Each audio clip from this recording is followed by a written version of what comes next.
penyebab dari hepatitis sendiri kita bedakan dengan dua ya. Yang pertama karena infeksi virus ya. Yang kedua yang non virus.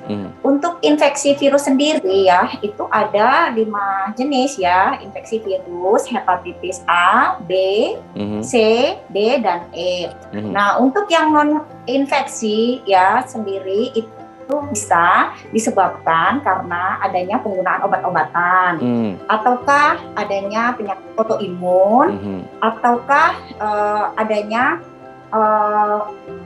kebiasaan-kebiasaan atau mengkonsumsi alkohol secara berlebihan.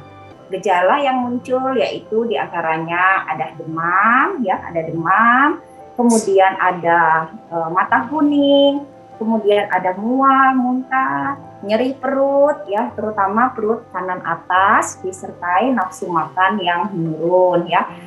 Itu bisa dialami baik yang virus maupun yang non virus ya. Nah, untuk kronis sendiri itu biasanya tanpa gejala.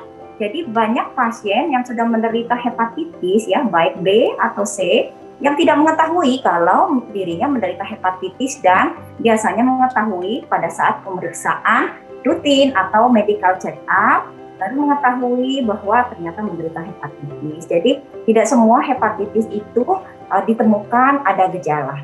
Secara khusus untuk infeksi virus ya itu tergantung dari jenis virus yang menginfeksi. Tadi kita udah sebutkan ya, kita ada hepatitis A, B, C, D dan E. Nah, untuk A sendiri ya itu bisa sembuh sendiri ya. Jadi termasuk dalam kategori hepatitis yang ringan dan bisa sembuh sendiri. Namun tidak demikian dengan B dan C. Di samping tadi ya itu bisa gejalanya tidak ada, namun itu bisa menimbulkan komplikasi ya di kemudian hari ya. Kalau untuk hepatitis B sendiri itu bisa menyebabkan kanker hati ya, langsung dari virusnya. Jadi kalau kita lihat dari tingkat keparahan ya, jadi yang kita harus hati-hati yang hepatitis B dan C itu tadi. Kalau hepatitis A penularannya lebih ke yang kita gunakan istilah teko oral.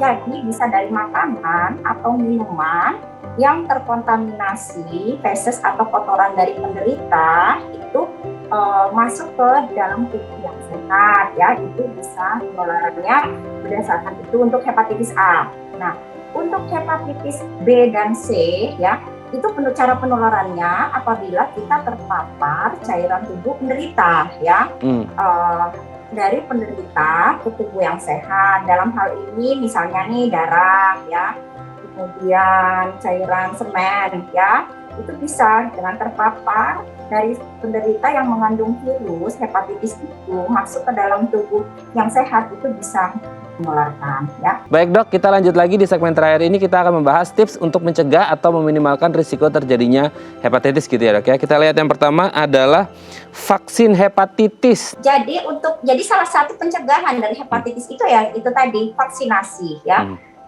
Vaksin yang ada untuk saat ini hanya ada vaksin A dan vaksin hepatitis B ya. Untuk vaksin hepatitis C belum tersedia ya. Nah, untuk vaksin hepatitis A pada orang dewasa itu bisa dilakukan sebanyak 2 kali ya, itu dengan interval 6 bulan ya. Kemudian untuk vaksin hepatitis B sendiri ya, itu terutama bisa diberikan pada bayi ya. Bayi-bayi kita udah lihat ya bahwa vaksin hepatitis B itu merupakan program imunisasi dasar ya di Indonesia. Dan itu harus diikutkan, ibu-ibu harus punya kesadaran untuk melakukan vaksinasi bayinya untuk mencegah kejadian dari hepatitis ya. Oke, meskipun sudah dewasa juga tetap ada jadwalnya berarti ya dok ya? Ya, tetap ada jadwal ya, untuk hepatitis A dan B ada, dan wajib bila mempunyai kadar antibodi yang kurang, maka wajib melakukan vaksinasi, terutama pada kelompok-kelompok yang risiko tinggi tadi. Ya. Terima kasih Dr. Feni Elvina Rido SPPD, spesialis penyakit dalam dari Omni Hospital Cikarang, sudah berbagi bersama kami pagi hari ini, sangat membantu sekali dan semoga kita sehat terus gitu ya dokter ya.